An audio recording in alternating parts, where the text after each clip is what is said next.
Going. So this review I'm going to be talking about the Rolex 14060 Submariner.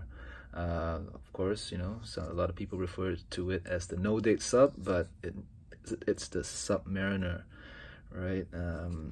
And what can I say about it? You know, a beautiful watch, minimalistic, highly functional.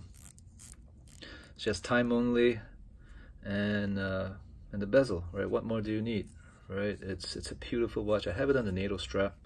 And right, I'm someone who actually uses my watches, uses my Rolex. I take this to go canoeing and racing on the water, so it's really functional. It's really useful for me. You know, I always time myself when I go for a regatta. Boom, and then I just go off. Right, beautiful watch, very minimalistic, functional, elegant, discreet. I mean, it's an icon, right? What else can I say? I think these watches have definitely seen a resurgence.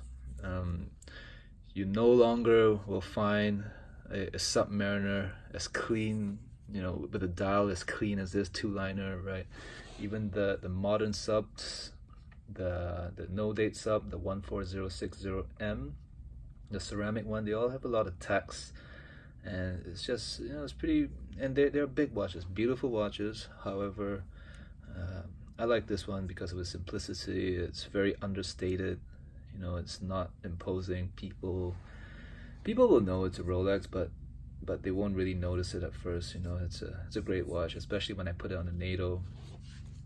It really has a very vintage look to it, right? Like the original 5513 Submariner. This is as close to vintage as this is as close to that look of a 5513. Yet it's a modern watch. Right, I feel completely confident that it can withstand, you know, depths to up to what does this say? 300 meters. Well, you know, I'm not going to go that deep, but you know, I would be confident diving with this watch and not having, not being worried about its water resistance. I wouldn't, you know, I would not go diving with a vintage 5512 or 5513 Submariner.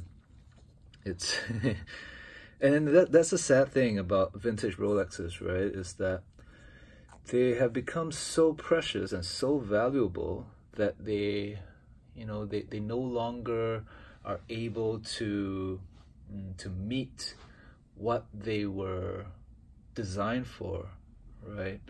No one in their right mind is gonna go dive with a vintage 5513, 5512, red Submariner, red Sea Dweller, double red Sea Dweller, or you know, those vintage dive Rolexes.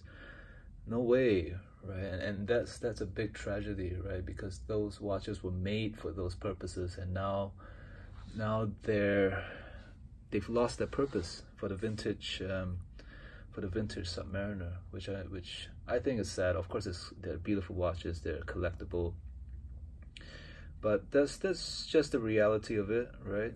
However, these ones, the 14060, they can be, you know, they're not cheap, but if something goes wrong, you know, parts can definitely be replaced, and you won't take too much of a hit,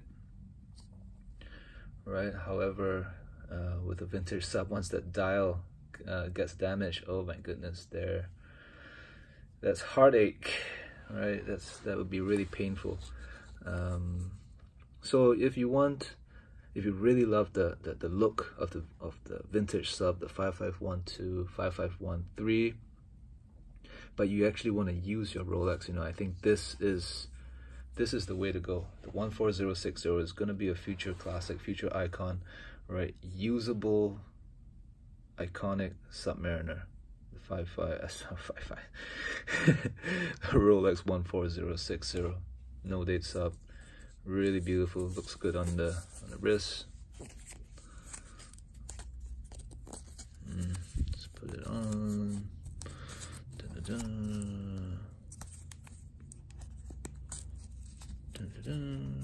Oh, clumsy NATO. I like having a NATO for the sub. Alright, beautiful. Anyway, just my thoughts on this watch. Thanks for watching. Bye.